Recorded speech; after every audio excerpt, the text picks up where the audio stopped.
stands for an Italian term, Gran Turismo Omologato, which in English simply means Grand Touring Homologated, which in effect is a high-speed road car, a high-speed road as opposed to a track car that's built out of parts all made by the same manufacturer, but not necessarily originally designed for that car. Oversimplifying what I just said is we simply took an engine that had been developed for the full-size car, in this case a Bonneville or a Catalina, and we put it into our new mid-size or intermediate car, which was called Tempest, and created a kind of a super model of the Tempest, which was called appropriately Gran Turismo Omologato. Now, unfortunately, or fortunately, I'm not sure which is actually the most accurate, most of the folks, most of the younger folks that owned that car back in the early 60s didn't want to slow down long enough to figure out what Gran Turismo Omologato meant, or to accept its translation into English, and so they took the letters GTO, and the closest English language word that those letters spelled, which of course was goat, and that's how the car got its nickname, which still exists today. In any automotive circle, when you start talking about a goat, everybody knows you're talking about a Pontiac GTO. And that is, in a very oversimplified way, how the car got its nickname as the GOAT. And all of us high-powered advertising spiffs who were back there trying to really work out cute advertising, you know, we're trying to get this car to be called a Tiger, you know, which was appropriate too. The car, in a sense, was kind of a tiger. But the Tiger never really amounted to anything. It never caught on, whereas the GOAT not only caught on then, but lives on today. So for those of you who might have been interested, that's exactly how the car got its nickname as the GOAT. At the GM Proving Grounds in Milford, Michigan, that Mr. Bill Collins, the first one, who laughingly say to John DeLorean, you know, John, the motor mounts are exactly the same. It would take me about 20 minutes longer to stick a 389 in this thing than the 326 that's in there right now. That was the first time that that thought had ever been published, had ever been actually emoted, had ever been discussed. DeLorean kind of laughed, looked at his counterpart, Russ G., the engine guy. They both agreed. Their expression, in a sense, was a nodding of the head. DeLorean said, do it. And in less than 1 week later, running around on the GM Proving Grounds, was this rather funny-looking 64 Le Mans that looked a little bit like a Tempest, looked nothing like what ultimately became a GTO, but powered by the great Pontiac 389 cubic inch engine. It was on the track, the GM track at Milford, Michigan, where all of the other divisions had equally important engineering garages in place. And one of the most difficult things was to keep that car secret, because it wasn't brain surgery. Oldsmobile had a bigger engine, Chevrolet had a bigger engine, Buick had a bigger engine. What they didn't know, of course, at the time was that all Pontiac V8 engines, be they the smallest displacement all the way on up to the 455s, the motor mounts where the engine was fit into the chassis were all the same. So in fact, it did only take Bill Collins about 20 minutes to stick a 389 in that car, replacing the supposed engine that was originally scheduled for that car, a 326 cubic inch V8. Because as I said, and as I said to the point where you're tired of hearing it, The motor mounts were the same.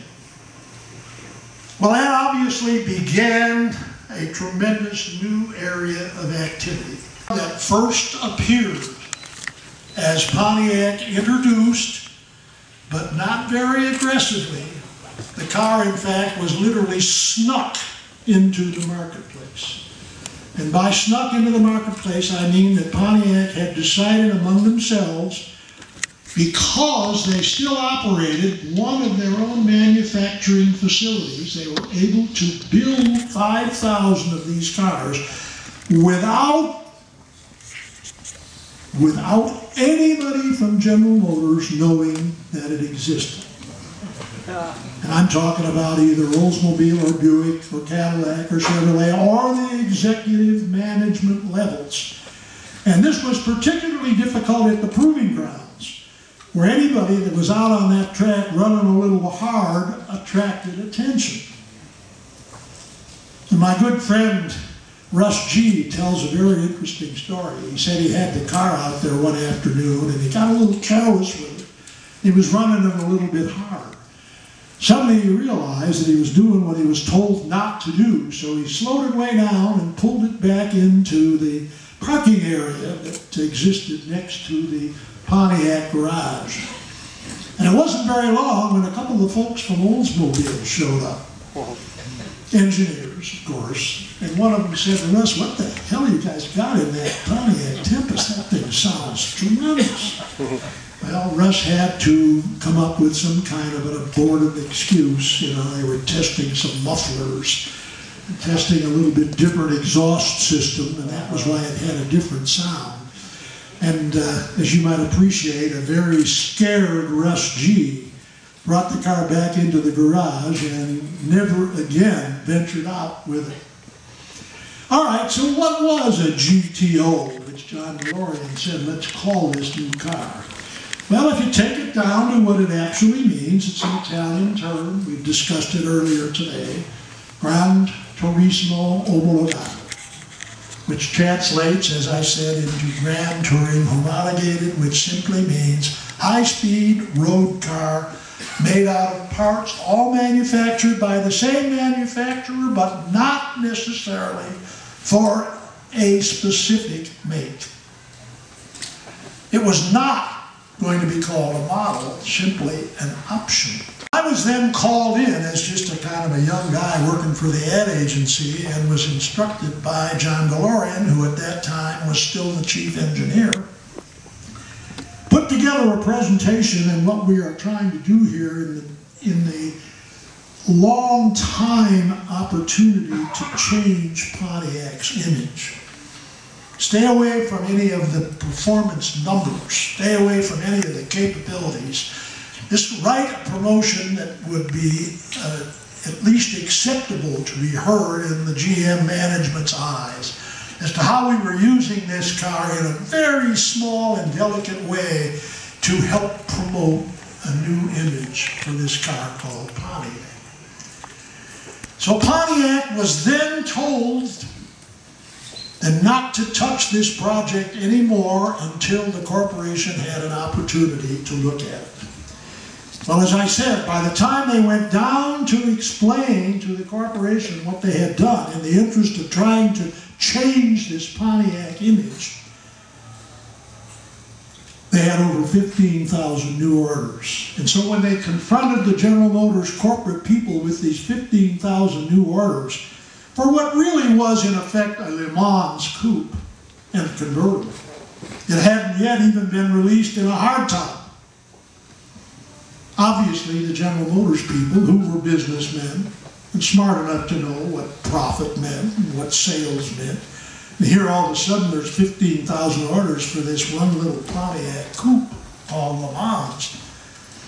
And as a result, they turned around and said to Chevrolet and Buick and Olds, you can have one too.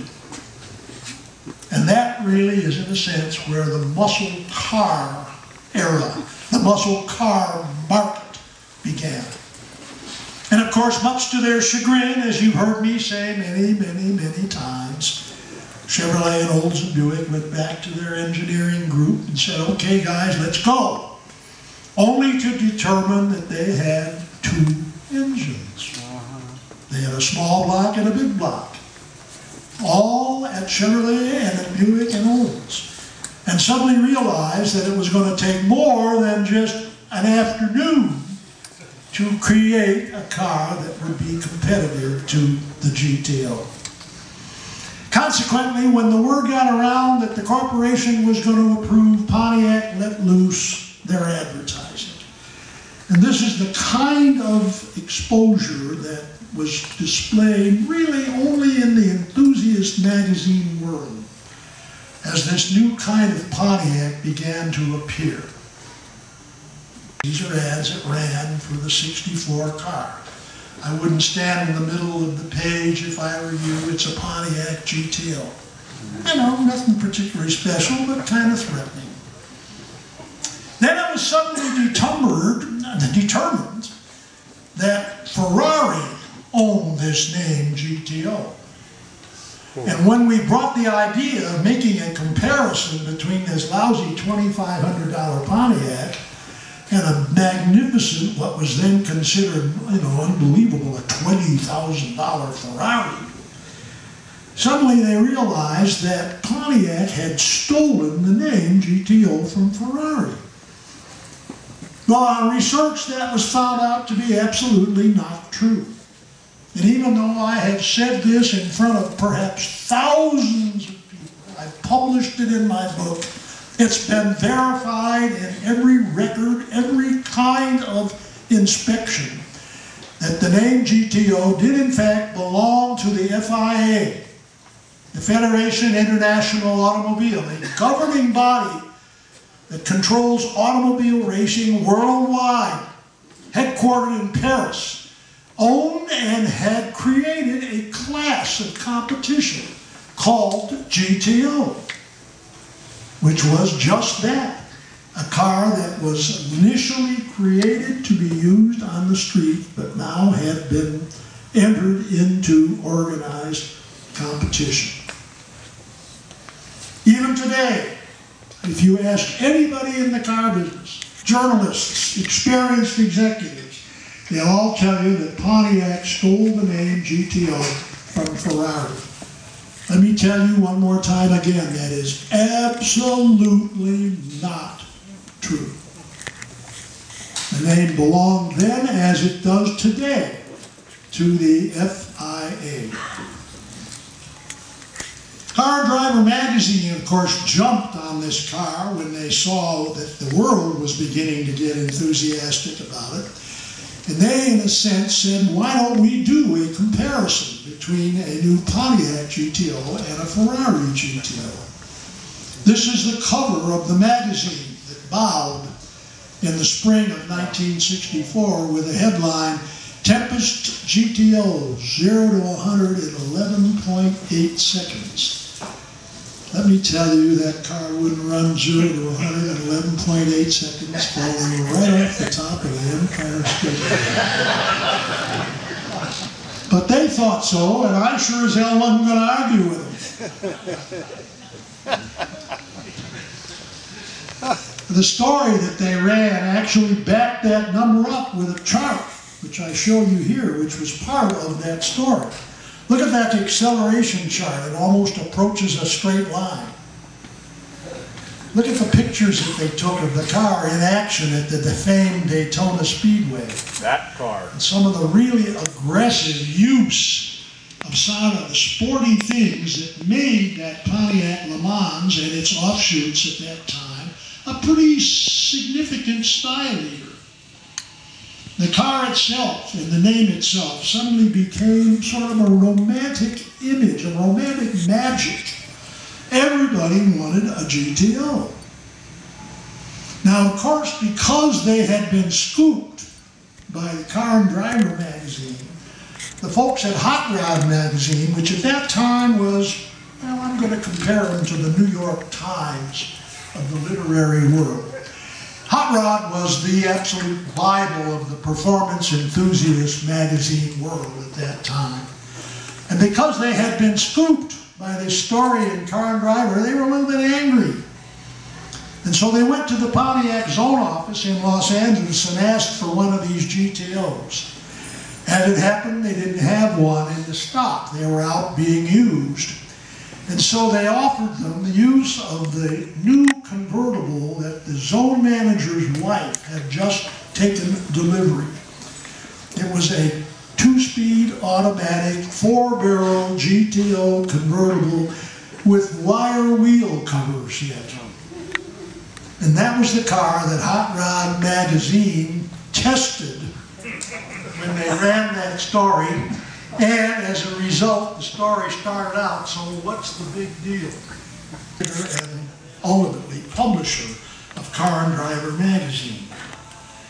Here, for example, is the car. That car, the car that's with us today in this very room, is the absolutely same car that was used in that comparison story by Car and Driver when they initially compared the Pontiac GTO to this obviously, you know, somewhere from outer space Ferrari GTO.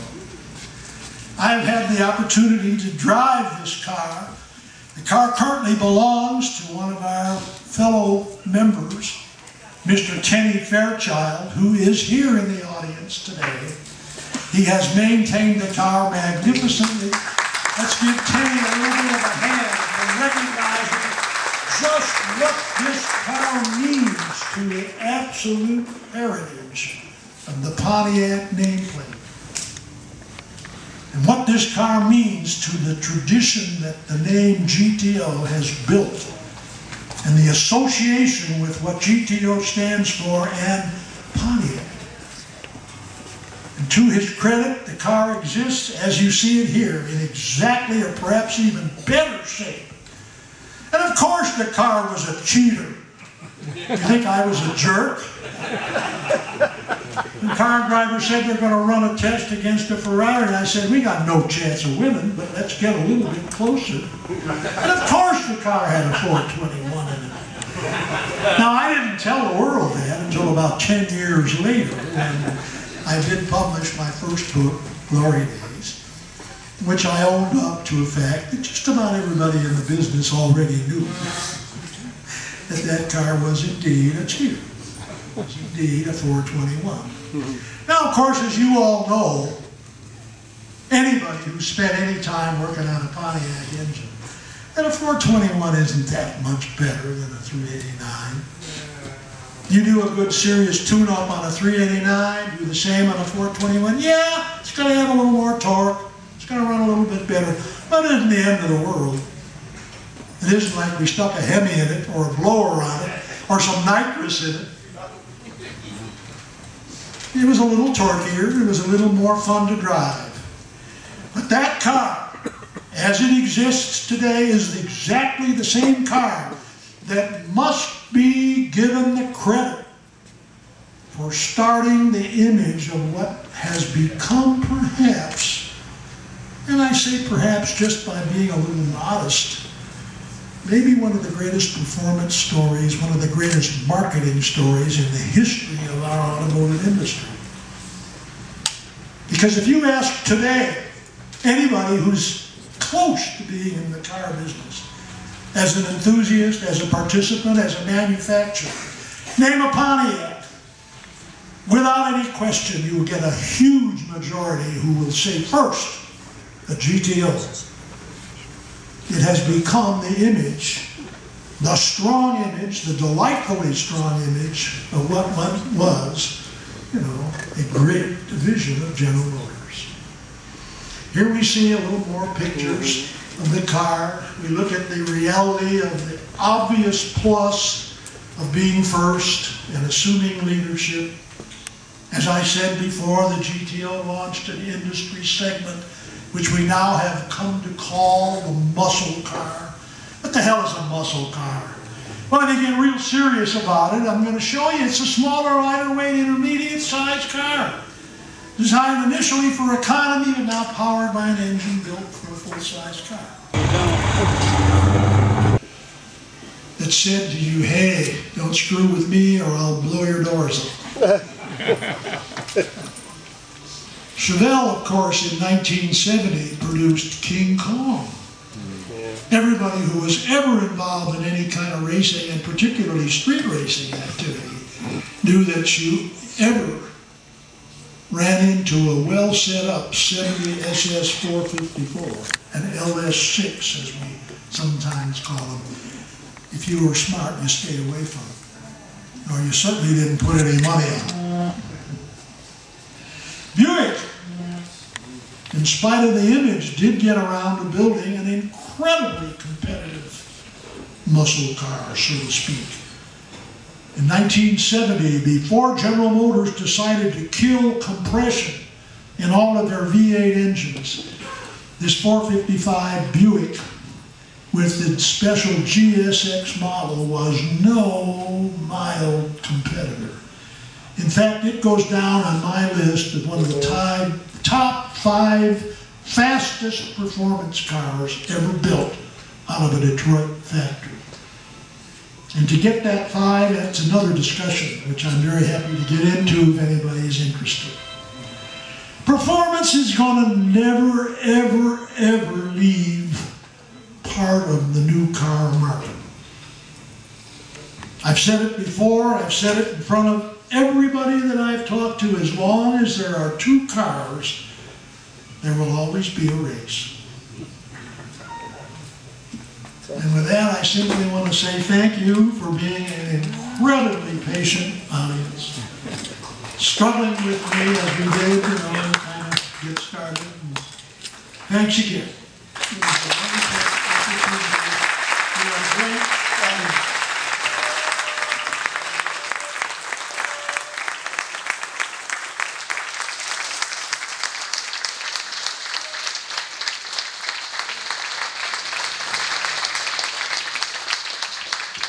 And one day, Jim took Kenny for this is Jim's term that he likes to use, a shot through the gears down Woodward Avenue. And that very moment, set Kenny off as a muscle car kid and as a muscle car lover, and he set out to own that car one day. And he stuck me to the glass like a Garfield. What was I going to do? Yeah. So Kenny has owned that car for 10 years now, and his little girl, Jensen, was 3 or 4 years old when Kenny first got it, and this is her favorite car now. So I don't think that car's ever going to leave Kenny's family, but we're very thankful that he endeavored the complete frame-off restoration that Scott Tiemann performed on that car so that we could have it with us today and for years and years to come. So again, thank you all for joining us here today. And thank the Automobile Driving Museum. And more importantly, before you go, let's all stand up and sing a happy birthday to the GTO, and then you can head over to the table there on the left and get some birthday cake. So can I get a happy birthday? No, nobody wants to sing. They certainly don't want to hear me. Happy birthday.